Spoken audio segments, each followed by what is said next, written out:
Sonny Donnelly, IFL TV in association with MTK Global. I'm in Hull today for the open workouts. With me, I've got trainer Dave Coldwell and his daughter Brooke Coldwell. Dave, how are you? Very good, thanks. Brooke, how are you? I'm good, thanks. Dave, obviously today it was all about your fighter, trying to follow in his brother's footsteps. Gavin McDonnell trying to do the same as his brother Jamie. Will it happen Saturday night? Yeah, listen, it's a tough ask. You know, I'm honest. He knows it's a tough fight. Everybody knows it's a tough fight. You can't kid people. You know, Vargas is a very good fighter, but what Gavin's been doing in the gym for the last 18 months, a couple of years, is improving the fight. Going back to the Lee Wood fight, experience like that, fighting people like Ross Birkinshaw in hometown local derbies, things like that will all pay off on Saturday night.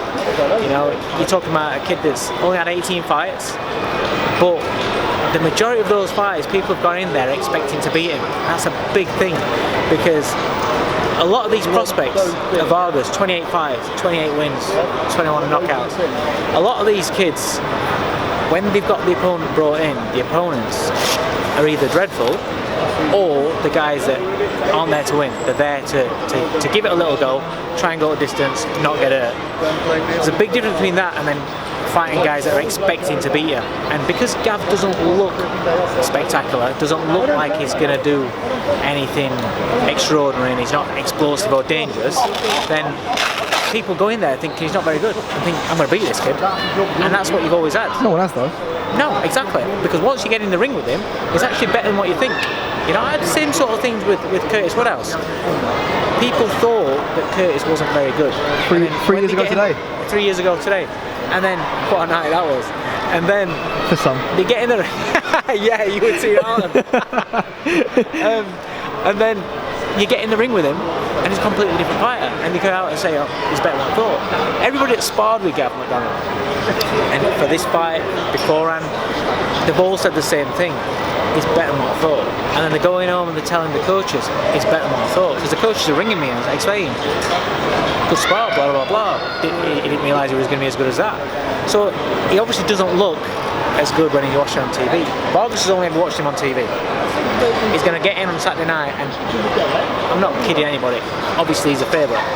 But on Saturday night he's going to be fighting a man that's in there to win it. He's took the less money so he can have it in England.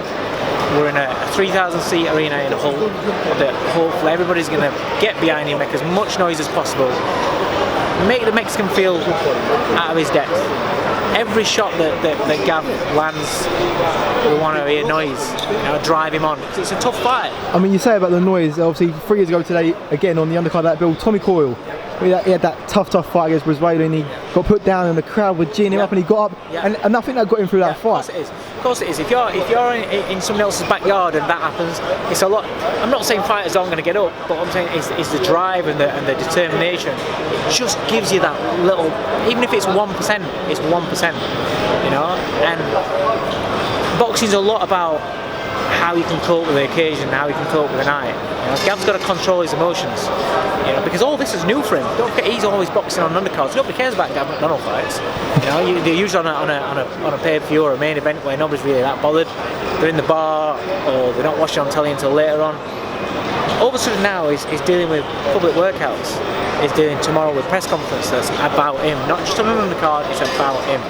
The weigh-in, it's about him. The fight, that's when he's got to control those emotions and be kind of like, yeah, it's about, you know, it's about me, but it doesn't mean anything unless I win this fight. I think Jay's took it. And that's what he's got to do. That's what he's got to do. He's got to control his emotions. And if he controls his emotions and if he stays concentrated, for me the concentration is his last 6 spars, 5-6 spars, his concentration has been 100% for 3 minutes around, and it's been a complete difference. And that is showing me how he wins this fight, with what he's doing and what he's allowing himself to do, because he's concentrating, because he's not switching off. Because sometimes what he'll do is he'll get caught with a shot, switch off, get caught, you know, get caught, and think because he's just got caught with a shot, he's got to walk straight in, and then he walks into a couple more shots. You don't need to do that, you know. And he's learned about patience in this camp. He's learned about when to go and when not to go. Brooke, I jumped on you then. You were a bit surprised. You didn't think I was going to come to you. growing up with this man as your father, what's it been like? Careful, you've got to go in with him here. Say what you want. It's been weird really because I don't know, seeing him on telly when I was little, I used to talk to the telly because I thought he could hear me. But as I've got older, it's like at school, people just talking about it in random conversations, like, my God. So it's weird. But do you feel proud of it? Yeah. Are you going to box one day? Nah. No, don't even talk about that to my kids. Her or him. No. No, she's brilliant on guitar. She loves playing guitar. She's clever at school. She's such a brain box. So that's getting shy. Yeah. Do you know what? I'm lucky because she's a good kid. She's a really good kid. She's got a really nice, her mum's fantastic, and I'm lucky that I've got 2 kids that are nice people. And the boy's going to be a footballer. If he wants to be a footballer, I will do everything I can to help him be a footballer. And right now, he wants to be a footballer. He loves it. He absolutely loves it.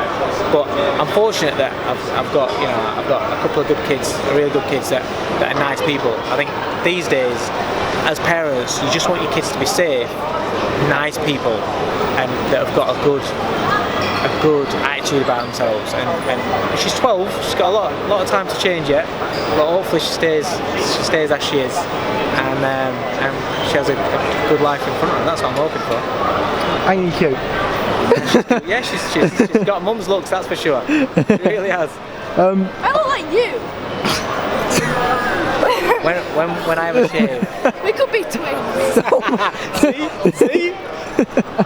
I've got to ask you about it, a bit of a more sour note, but David Price a couple of weeks ago, it just don't happen for him sometimes. I mean, I spoke to a few heavyweights that have said they've sparred him, and in sparring, it's not that he's not fit. He can go 12 rounds and he is fine. It's the big lights sort of get to him.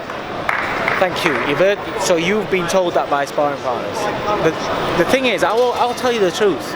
I will tell you how things are in camp, in sparring. And people think that I'm full of shit, and they're thinking that I'm making it up. Oh, he never sparred, he never did this, he never did that. He was fit, and he was fast, and he has been for the last 10 months. Sharp, fast, athletic, and the confidence has been getting better and better. But if you speak to David will tell you, we've had a conversation since, and it's just how he reacts. It's unfortunately, emotions, although they can be fantastic in boxing, they can also be destructive. If you can't control your emotions, nerves are a good thing if you control them. If you can't, it turns to fear. If it locks you down, and your brain, you want to do something, but there's this brake on you that's stopping you from doing it, you start draining yourself. It's almost like you're having a battle with yourself, a battle from within, and you just start physically, you can start draining. Fighters react in different manners. Some fighters will run, not engage at all. Some fighters will tighten right up, and when you tighten up and you throw punches, every coach will tell you, if you get a kid on bag and he's tight and he's loading up on every shot on a bag, he'll gas really, really quickly. If it's fluid, you can just keep on popping them shots all night long, But when Pricey tightens up in a fight, he's a big man, and he burns out. But he felt great going into the fight. He felt great in sparring. He felt great for the last 10 months. Before he came to me, he was heavier, because I was taking a piss out of him how fat he was. I mean, his back fat. But he felt strong at 19.5, so he felt great every day in, day out. It just felt like he could take shots better. It felt more sturdy, and it's nothing to do with that. It's to do with, unfortunately, some fighters are fighters, some fighters aren't. And he's just such a nice guy. He's one of the nicest human beings you'll ever meet. And it's very hard for somebody that's a genuinely nice person that's got no spite. Plenty of nice people in boxing, but they've all got a little bit of spite about it. Yeah. Crawler's one of the nicest guys. I always, he's such a nice guy. Then you have a fighter fight him, and then you realise the kid's got a bit of spite about him, and he enjoys bashing you up, and he doesn't get the credit he deserves for being a tough kid, and he's tough. Price is just nice, a lovely guy, and he's got no spite about him. And I genuinely believe, especially in heavyweight division, you need that bit of spite. Have you got that bit of spite? No, maybe now as I'm older, yeah. But when I was fighting, Who said that? Someone's been telling someone off, haven't they? when I was fighting, no, I didn't have any spite about it. But I would freeze, as in just not do anything. You know? And some people react in different ways. Your brain's a very complicated thing, and people think they know it, and people think that it's just that's it. You know, you shit, you weren't fit. That's why you got beat. But if you've spoken to sparring, I'm glad you've spoken to the sparring partners, because everybody that sparred with him and the coaches that were up there watching have all said to me, have been on the phone to me and saying, I can't believe it. You probably didn't see it, but Tom Little, obviously, he said he won his fight, obviously first round knockout against Tom Dallas, and he said, I didn't even mention it, I didn't know. He said, by the way, I've got to put on camera, Price is fit. He went, I sparred 12 rounds with him, and we were both fit. He went, some people just suffer with nerves. So everyone is saying the same thing. So it's not just one random person. Price has sparred a lot of good fighters, and a lot of Nathan Gomez, another one, just coming off a great win. He's sparring with people like that, and they will tell you how good he's been looking in the gym. They will tell you. I don't have to come out and tell you, because people don't believe what I say anyway. I'm going to say that because I'm his coach. No, I'm telling you the truth, but they're not going to believe me.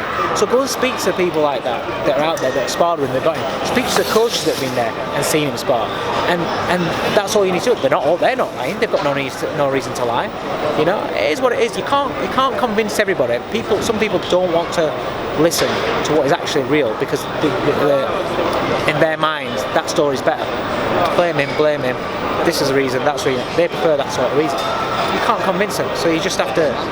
As long as Price understands it and Price accepts it, as long as he gets on with his life and whatever he chooses to do, and he's happy in his life, that's all that matters. That's all that matters. Because if he can't accept it, then it's going to chew him up, and it's something that you don't ever get over. You know.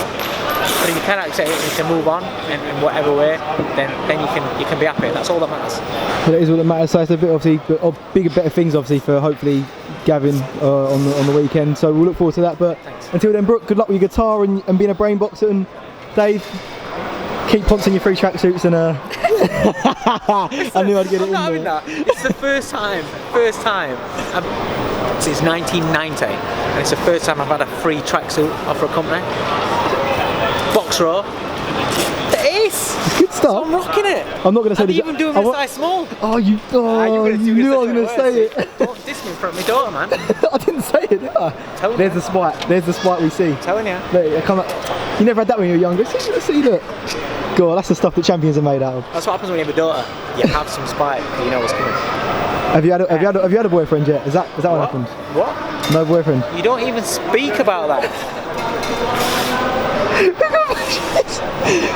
There's no just tell him. No. Just tell him how we've had a conversation. When she's 35, she's then allowed to start dating. When she's 35. It's only. And you're happy with that, aren't you? 23 more years. We have a signed contract that's in my safe at home, where if she breaks those terms, Where's the safe? she gets locked. You don't know, because you don't need to know.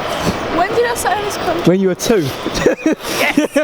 Bit this crown, just a bit of scribble. And he was a witness. I was. I had to sign one as well. No boyfriends. Alright then, mate. Well, Dave, no boyfriends. Remember that. No, not Dave, no boyfriends. Brooke, no boyfriends. Definitely Dave, no boyfriends. Dave's happy with the wife. Dave, wherever floats your boat. Alright then, both of you are gone off target here completely, but I'll catch up with you soon. Thanks for the interview. Cheers, and top man.